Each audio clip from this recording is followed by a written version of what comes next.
Winter of the widows अभी शुरू हो चुका है और हमने 3 विडोज के बारे में पिछले एपिसोड में जाना, बट अभी 4th सबसे खतरनाक विडो के बारे में हम इस एपिसोड में जानेंगे। एंड ये विडो है विच ऑफ हैरेनहेल, एलिस रिवर्स। अभी वो वैसे तो कोई विडो नहीं है क्योंकि उसका कोई लॉर्ड हस्बैंड नहीं था, बट वो अपने आप को एमोन टारगेरियन की विडो बुलाने लगी थी। यही कुछ 1.5 साल पहले वेस्टेरोस के इतिहास का one of the greatest dragon battle above the God's Eye हुआ था, Aemond Targaryen versus Daemon Targaryen. और वो बैटल जब भी गॉड्स आई के तालाब के ऊपर हुई थी, तभी गॉड्स आई के तालाब के नजदीक बसे हुए हैरेनहेल में ये एलिस रिवर्स मौजूद थी और उसने ये पूरा बैटल हैरेनहेल के एक टॉवर में से अच्छे से देखा था। तो वो बैटल जैसे ही खत्म हुई तो हमने देखा कि कैसे एमोंड और डेमोन दोनों भी उस बैटल में मारे गए, बट उसके बाद इस हैरेनहेल में रहे एलिस रिवर्स का क्या हुआ। तो एक्चुअली एलिस रिवर्स ने उसी हैरेनहेल में अपना बसेरा कर दिया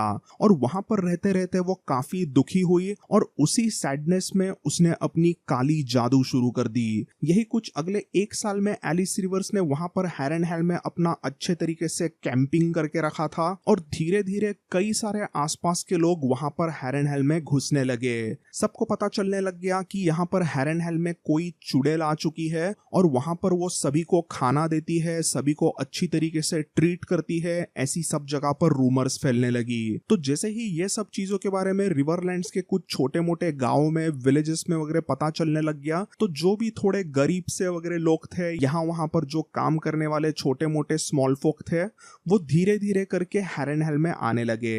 अभी एग्जैक्टली हैरेनहेल में इस विच ऑफ हैरेनहेल एलिस रिवर्स ने क्या किया, कितने बच्चे, बूढ़े या जानवरों की बलि वगैरह दी और एग्जैक्टली क्या उसने हॉरिबल काली जादू वहां पर की, इसके बारे में किसी को अच्छे से नहीं पता। बट इतना सभी को जरूर पता है कि जो भी वहां पर हैरेनहेल में शुरू था वो जरूर कुछ तो भयानक काली जादू थी और उसी का असर आजू बाजू के रिवरलैंड्स में गिरने लगा था। जैसे कि मैंने कहा कि कुछ बच्चों की बलि देना और ऐसी ही कुछ हॉरिबल चीजें वहां पर हैरेनहेल में होने लगी है, उसकी रूमर सब जगह पर रिवरलैंड्स में फैलने लगी और इसका रीजन भी था। अभी हैरेनहेल के टॉवर्स वैसे काफी ऊंचे थे, तो काफी दूर से वो टॉवर्स वैसे दिखते थे, तो कई लोगों ने वहां पर कुछ अजीबोगरीब लाइट्स वगैरह देखी, कुछ धमाके वहां पर होते हुए देखे, तो कई लोगों ने हैरेनहेल में से कुछ अजीबोगरीब आवाजें वगैरह आती सुनी। उसी वजह से कई लोगों का मानना यही हो गया कि वहां पर कुछ बलि वगैरह देने जाने लगी है और वहां पर कुछ हॉरिबल विचक्राफ्ट होती है। पहले तो एलिस रिवर्स के अच्छे बर्ताव के वजह से लोग हैरेनहेल में जाने लगे थे, बट अभी इस विच ऑफ हैरेनहेल के वजह से कोई भी हैरेनहेल के आसपास भी नहीं जाता। जैसे जैसे यही कुछ 1 साल से 1.5 साल बीत गया, हैरेनहेल के आसपास के छोटे मोटे गांव, टाउन्स और विलेजेस में अभी बहुत ही ज्यादा खौफ का माहौल हो गया था। हैरेनहेल मतलब एक डेंजरस एनवायरनमेंट बन चुका था। एंड ऑब्वियसली जब वेस्टेरोस में ऐसी कुछ डेंजरस चीजें हाथ के बाहर जाने लगती है, तब उन चीजों की न्यूज काउंसिल ऑफ रीजेंट्स को पता चलती है। तो काउंसिल ऑफ रीजेंट्स को जो रिपोर्ट मिला था उसमें बेसिकली लिखा गया था कि मैसिव कैसल ऑफ हैरेनहेल में कोई इस समय पर विच क्वीन अपनी काली जादू करने लगी है और उसका कल्ट ऑफ फॉलोअर्स उसे और भी पावरफुल बनाता जाता है। It was being said that a sorcerer's ruled over them, a which queen of fearsome power. तो ये सभी चीजें जैसे ही रीजेंट्स को पता चली तो उन्होंने डिसाइड किया कि हैरेनहेल को रिक्लेम करना जरूरी है फॉर आयरन थ्रोन। वो ऐसे ही किसी विच क्वीन को वहां पर रूल करते हुए नहीं रख सकते, इसीलिए वहां पर किसी को भेजना जरूरी था। तो इसलिए टाइलैंड लैनिस्टर ने अपने एक खास नाइट सर रेजिस ग्रोव्स को उसके यही कुछ 100 मेन एट आर्म्स के साथ में भेजा हैरेनहेल को। उन 100 मेन एट आर्म्स में अच्छे खासे 20 तगड़े नाइट्स भी थे जो सर रेजिस ग्रोव्स के कमांड में थे। तो वो जैसे जैसे हैरेनहेल के तरफ निकलते हैं तो हैरेनहेल के नजदीक बसे हुए कैसल डैरी को भी संदेशा भेजा गया कि आप भी मदद करो हमें। तो आयरन थ्रोन के मदद के लिए वहां के लॉर्ड डैरी ने उनके नेफ्यू सर डेमोन डैरी और 100 अच्छे मेन एट आर्म्स को भेजा। तो मतलब सर रेजिस ग्रोव्स और सर डेमोन डैरी के अंडर यही कुछ 200 मेन एट आर्म्स की अच्छी कमांड थी और वो दोनों भी इतने लोगों को लेके पहुंचे हैरेनहेल में। और यही पे आता है पूरे फायर एंड ब्लड का easily one of the most mysterious chapter. जैसे ही हैरेनहेल में सर रेजिस और सर डेमोन पहुंचे तो उन्होंने देखा वहां पर कुछ अजीब से दिखने वाले इंसान मौजूद थे और उनके हाथों में थोड़े बहुत एक्स वगैरह ऐसे कुछ हथियार थे। तो वहां पर सर डेमोन और सर रेजिस ने डिमांड किया कि वो हैरेनहेल में जो भी इस समय पर कमांड कर रहा है उससे मिलना चाहते हैं। एंड तभी आती है विच क्वीन ऑफ हैरेनहेल एलिस रिवर्स और उसने एक छोटे बच्चे का हाथ पकड़ा हुआ था। वहां पर रेजिस ग्रोवर्स पूछते हैं कि तुम कौन हो और ये बच्चा कौन है। तो एलिस रिवर्स वहां पे जवाब देके उसे बताती है कि वो सेवन किंगडम के असली राजा एमोन टारगेरियन की पत्नी है और ये बेटा एमोन टारगेरियन का बेटा है और पूरे सेवन किंगडम्स का वो हेयर टू द थ्रोन है। तो एलिस रिवर्स के ऐसे सब कहने पर सर रेजिस ग्रोव्स उसे रिप्लाई देते हैं you mean his bastard right, witch queen of Harrenhal? No, sir. You heard it the first time. My son is rightful heir to the Westeros, so kneel before your king. अरे I don't kneel in front of bastards, और ऐसे किंग्सलेयर के भिखारी रखेल के सामने तो मैं बिल्कुल भी नहीं झुकूंगा। बस इतना ही कॉन्वर्सेशन सर रेजिस और एलिस रिवर्स के बीच में हुआ और उसके बाद जो हुआ वो बहुत ही क्रीपी था। कहा जाता है कि जैसे ही सर रेजिस ने कहा कि वो किंग्सलेयर भिखारी रखेल के सामने नहीं झुकेंगे तो एलिस रिवर्स ने बस अपना हाथ ऊपर किया। तब सर रेजिस ने चीखते चिल्लाते हुए अपना सर पकड़ा। वो एकदम जोर जोर से चीखते चिल्लाते हुए तड़पने लगे, जमीन पे यहाँ वहां पर रेंग रहे थे अपना सर पकड़ के। एंड बस यही कुछ 10-15 सेकेंड्स के बाद में उनका सर फट गया। अब कई लोग मानते हैं कि विच क्वीन ने ऐसा कुछ जादू से किया नहीं होगा, मे बी किसी ने दूर से एरो मार के उनका सर फोड़ दिया, बट ज्यादातर लोग यही मानते हैं कि उस एलिस रिवर्स ने सर रेजिस पे कुछ काली जादू की और एलिस ने ही उन्हें मार दिया। तो जैसे ही ये सर रेजिस ग्रेव्स के साथ में हुआ तब वहां पर हाउस टारगेरियन और हाउस डैरी के जो भी मेन एट आर्म्स थे उन्होंने क्विकली हैरेनहेल पर अटैक किया और वहां पर एक छोटी बैटल होती है। अब वैसे तो किंग एगोन द थर्ड के नाम पर आई हुई यहाँ पर ये जो टारगेरियंस और डैरीज की आर्मी थी छोटी सी, वो 200 अच्छे एकदम तगड़े मेन एट आर्म्स से बनी थी, बट काउंसिल ऑफ रीजेंट्स का हैरेनहेल को लेके अंदाजा गलत निकला। काउंसिल ऑफ रीजेंट्स को लगा था कि हैरेनहेल में यही कुछ 300 से 400 कुछ कल्ट के लोग होंगे, बट हुआ उल्टा। हैरेनहेल में इस समय पर एलिस रिवर्स के कमांड के अंडर ऑलमोस्ट 1000 गरीब लोग थे और उसमें यही कुछ 600 आर्म्ड मेन एट आर्म्स भी थे। मतलब वो एकदम में से मेन एट आर्म नहीं थे, वो स्मॉल फोक ही थे, बट उनके पास अच्छे खासे वेपन्स थे। तो मतलब काउंसिल ऑफ रीजन के भेजे हुए यही कुछ 200 के आसपास मेन एट आर्म्स थे और उनका मुकाबला था 600 तगड़े स्मॉल फोक के साथ में। उसी में ये जो भी 200 मेन एट आर्म्स आए थे वो अचानक से उनके ऊपर एम्बुश किया गया और उसी कारण कुछ भी समझने के पहले जो भी ये 100 ईच काउंसिल ऑफ रीजेंट्स ने भेजे हुए मेन एट आर्म्स थे वो बहुत ही बुरी तरीके से वहां पर मारे गए। वहां के उस छोटे बैटल में से कैसे तो करके डेमोन डैरी बच गया और वो वहां से भाग के कैसल डैरी पे सेफली पहुंचा। जैसे ही डेमोन डैरी अपने कैसल डैरी पे पहुंचे तो उनके पीछे से यही कुछ 7-8 दिनों के बाद में और 20 लोग आते हैं और फिर यही कुछ 7-8 दिनों के बाद में 10-12 लोग और आए। कुल मिलाकर अगले 20-22 दिनों में टोटल 32 हाउस डैरी के जो मेन एट आर्म्स थे वो इंजर्ड होके कैसे तो मर के वापस कैसल डैरी पे पहुंच गए थे। बट देन इवेंचुअली यही कुछ 25 दिनों के बाद में एक 33rd बंदा आ गया। तो ये जो भी मेन एट आर्म यहाँ पर कैसल डैरी पे आया था वो वहां पर बताता है कि कैसे हाउस डैरी के 12 मेन एट आर्म को एलिस रिवर ने कैप्चर करके रखा है। वो बताता है कि उसे भी एलिस रिवर्स ने पकड़ के रखा था बट उसे उसने जाने दिया, उसे उसने हार्म नहीं किया। बट उसके सामने एलिस रिवर्स ने बाकी के जितने भी पकड़े गए मेन एट आर्म्स थे हाउस डायरी के, उनको बहुत ही बुरी तरीके से मेंटली टॉर्चर करके तड़पा तड़पा के मारा। इस बंदे के मुताबिक उसने अपने आंखों के सामने देखा कि किस तरीके से एलिस रिवर्स अपने सिर्फ दिमाग से दूसरे के दिमाग में घुस के कुछ खिलवाड़ कर सकती है। ऐसा ही कह लो कि एलिस रिवर्स में कुछ जीन ग्रे या फिर प्रोफेसर एक्स के टाइप्स एक टेलीकिनेसिस की पावर आ गई थी और वो उसी से सभी को टॉर्चर कर रही थी। बट देन अभी सवाल आता है कि इस बंदे को एलिस रिवर्स ने क्यों नहीं मारा। तो उस बंदे के मुताबिक एलिस रिवर्स चाहती थी कि किसी एक को जिंदा छोड़ा जाए ताकि वो उसके जरिए कुछ मैसेज पूरे रेल्म में भेज सके। तो वो बंदा यहाँ पर एलिस रिवर्स का मैसेज डेमन डैरी और लॉर्ड डैरी को देता है and that message is simple कि हैरनहेल पे वापस मत आना, नहीं तो तुम्हें महंगा पड़ेगा।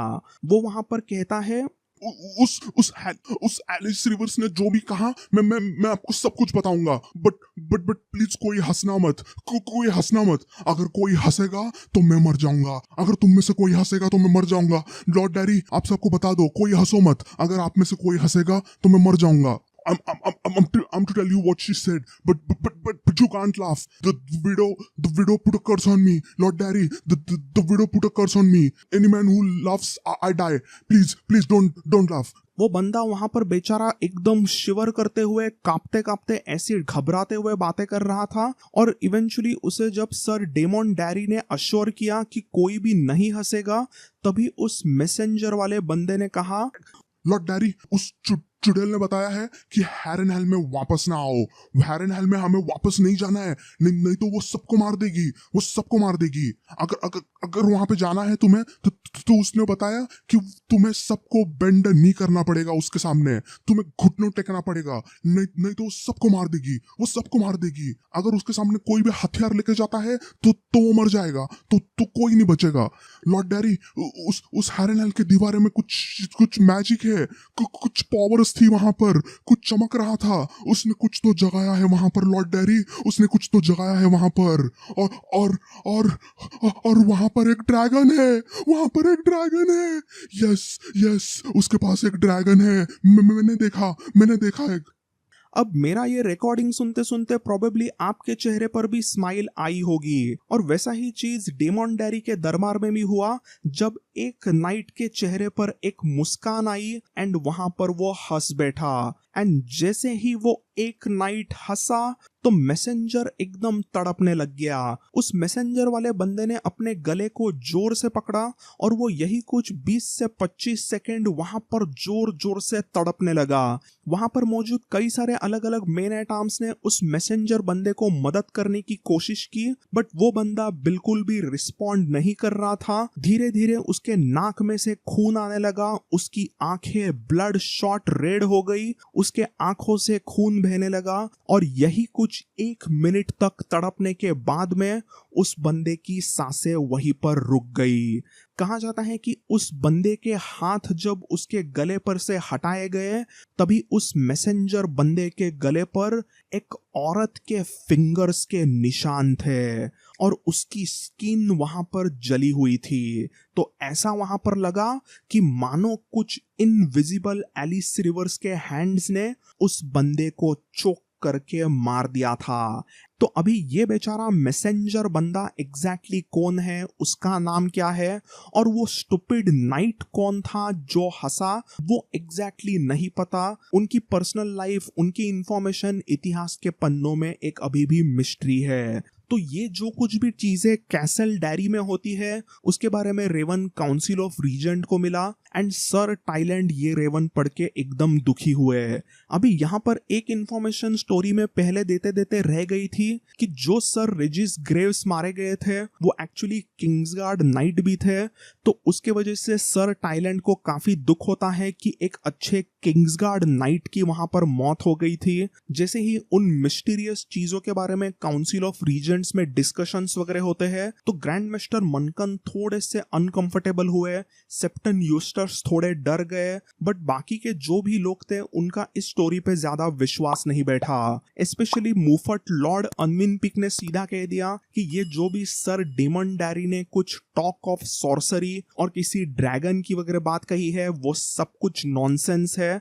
अनविन पिक के मुताबिक रिवरलैंड्स में कई सारे आउटलॉज और कुछ कमीने स्मॉल फोक रहने लगे हैं और उन्हीं सब ने मिलके सर रेजिस ग्रोव्स और अपने मेन एट आर्म्स को मार गिराया। तो अनविन पिक के मुताबिक थोड़ी सी और स्ट्रॉन्गर आर्मी वहां पर हमें हैरनहेल में भेजनी चाहिए टू किल दोज आउटलॉज और उनको वहां से निकालने के लिए। तो ये जो भी डिस्कशंस थे वो 132 एसी के एकदम आखिरी हफ्तों में हुए and the peaceful year of 132 AC came to an end. But before 132 AC could properly end और टाइलैंड लैनिस्टर कुछ एक अच्छा ऑर्गेनाइज्ड असॉल्ट हैरनहेल के लिए प्लान करे, सर रेजिस का किंग्सगार्ड में रिप्लेसमेंट ढूंढना, ये जो भी अलग अलग प्रॉब्लम्स थे उनको अच्छी तरीके से सर टाइलैंड को सॉल्व करना था। बट वैसे वो कुछ भी 133 एसी के शुरुआत में करने के पहले ही just third day of 133 AC मतलब 3 जनवरी 133 एसी को किंग्स लैंडिंग में आता है विंटर फीवर। अब विंटर फीवर का पैंडेमिक एग्जैक्टली कितना डेंजरस है वो सब कुछ हम जानेंगे अच्छी तरीके से नेक्स्ट एपिसोड में। बट अभी हम थोड़ा सा जानते हैं एलिस रिवर्स के इस इंसिडेंट के बारे में जो कई सारे क्वेश्चंस को छोड़ जाता है। तो जैसे कि हमने इस एपिसोड में देखा कि एलिस रिवर्स के रिलेटेड एक बहुत ही मिस्टीरियस इवेंट हमें फायर एंड ब्लड के बुक में यहाँ पे देखने मिला, तो यहाँ पर अभी आप सभी व्यूअर्स के लिए एक पहला दर्द होगा जो हम सभी बुक रीडर्स को हमेशा झेलना पड़ता है and that is George R Martin के Song of Ice and Fire के दुनिया में बसे हुए अलग अलग बुक्स में बताई गई अनसॉल्व्ड मिस्ट्रीज। तो दोस्तों आज हमने जो भी एलिस रिवर्स का एक mysterious event fire and blood के बुक में से जाना वो इवेंट इस बुक में बसा हुआ एलिस रिवर्स का आखिरी मेंशन था। आगे एलिस रिवर्स के साथ में क्या हुआ वी डोंट नो। आगे एलिस और एमोंड के सो कॉल्ड बेटे का क्या हुआ वो भी हमें नहीं पता। और उस मैसेंजर ने कुछ हिडन सीक्रेट ड्रैगन की वगैरह जो बातें फैली थी वो सब क्या था वो भी नहीं पता। तो ये होती है unsolved mysteries of George R Martin की बुक जिसके बारे में कंटिन्यूसली थियरीज आती रहती है और हम सभी फैंस में बातें कंटिन्यूसली शुरू रहती है। अभी एग्जैक्टली हैरनहेल को इवेंचुअली रिक्लेम कैसे किया गया, वहां पर क्या होता है उसके बारे में हमें नहीं पता। वो सभी हमें फायर एंड ब्लड के पार्ट 2 वाले बुक में पता चलेगा। बट अभी वो बुक कभी आएगा वो भी नहीं पता। तो वो सब तो ठीक है बट एनीवेज हम कुछ थियरीज को यहाँ पर अच्छी तरीके से डिस्कस तो कर ही सकते हैं। तो गेम ऑफ थ्रोन्स के टाइम पीरियड में हाउस वेंट नाम का एक हाउस हैरनहेल को कंट्रोल करता होता है और ये जो हाउस वेंट होता है वो में भी एमोंड और एलिस के बेटे से आगे बना ऐसी भी एक थियरी है। और इसमें एक बहुत ही इंटरेस्टिंग चीज आती है। तो अपना जो गेम ऑफ थ्रोन्स का पूरा स्टार्क्स का परिवार है उसमें जो केटलिन टली होती है उसकी माँ एक्चुअली एक वेंट थी, उसका नाम था मिनीसा वेंट। तो उसका मतलब एमोन टारगेरियन का खून इस वेंट्स में है और उस वेंट का खून केटलिन टली में आया एंड केटलिन टली के बच्चों में मतलब Robb, Sansa, Arya, Bran and Rickon में वेंट का ब्लड केटलिन के थ्रू आया। तो मतलब उनमें एक्चुअली एमोंड टारगेरियन का ब्लड आता है। तो that's a really unique theory but अब तक ये कंफर्म नहीं है कि हाउस वेंट हाउस टारगेरियन से एमोंड के जरिए जुड़ा है। वो जानना है तो हमें फायर एंड ब्लड के सेकंड पार्ट के लिए वेट करना पड़ेगा, नहीं तो एज ऑलवेज कमेंट सेक्शन तो है ही। सो थैंक्स फॉर वॉचिंग दोस्तों। ऐसे ही वीडियोस के लिए लाइक कीजिए, चैनल को सब्सक्राइब कीजिए and don't forget to click on the notification bell and get updates of all of my videos. तो thanks for watching again. I will see all in the next one.